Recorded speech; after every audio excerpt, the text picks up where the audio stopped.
Time now for sports on 104.7 The Cave. Here's Ned Reynolds.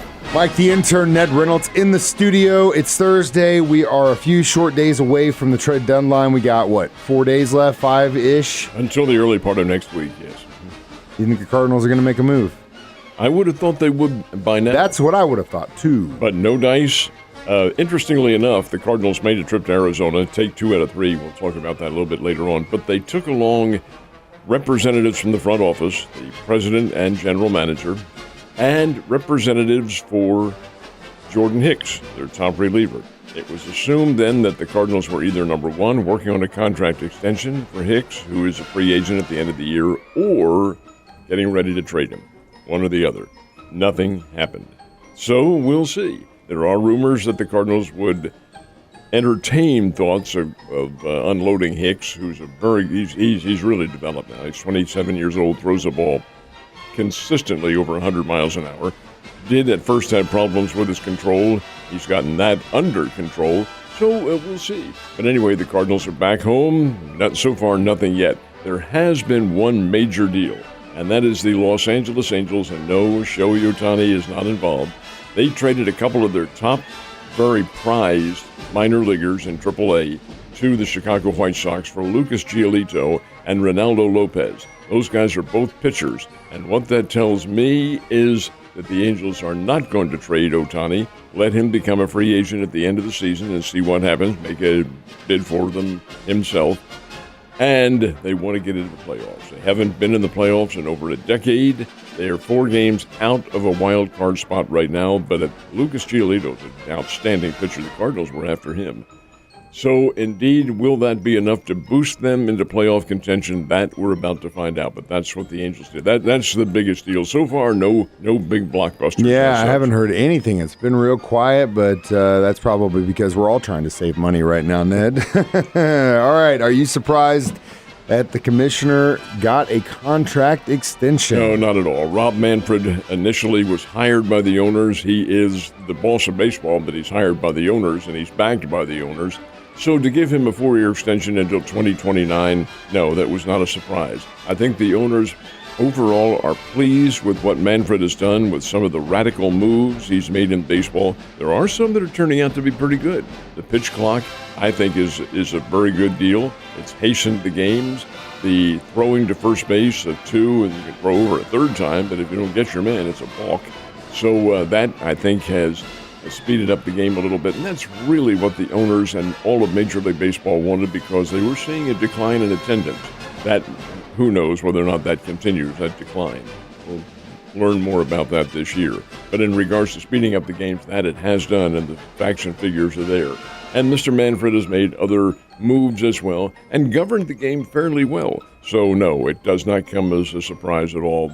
The owners are very reluctant to make changes at the hierarchy, and after all, they're the ones who hired him, so Mr. Manfred stays through the 2028 season. We'll see what happens. I guarantee you it's this. All the owners sitting in a room together thinking to themselves, you know what it took for us just to find this one guy, and we're going to have to do it again. He's going to stay on as long as he wants to.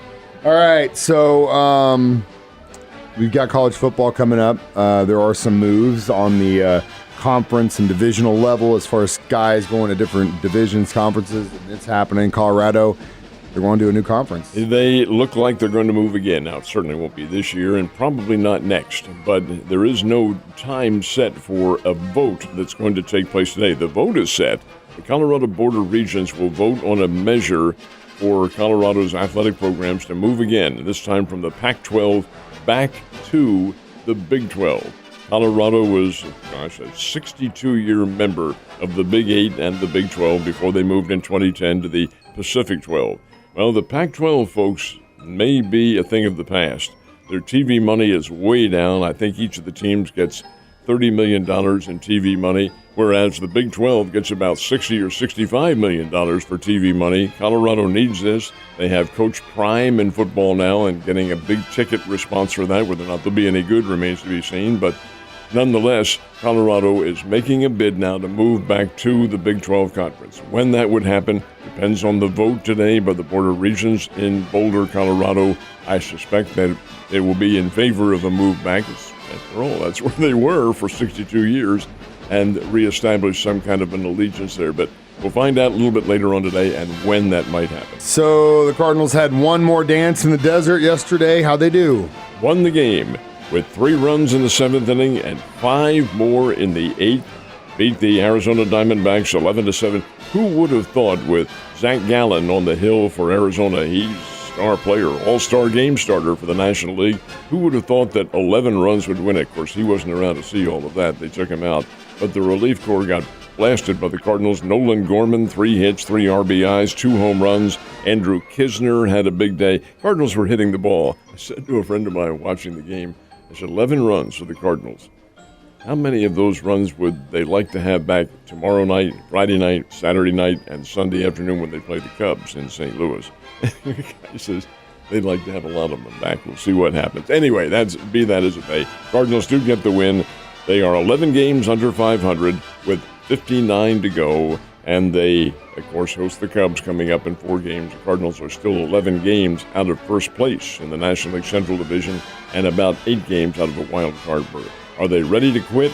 I don't think so. I think they're going to keep playing. They haven't made any deals yet, so we'll see what happens. There's still, of course, until 3 o'clock on Tuesday afternoon to make those deals. But are they going to make any? They said they would. Mo Zalak, in a press conference last week or 2 weeks ago, whenever it was, said, yeah, we're going to be making some deals.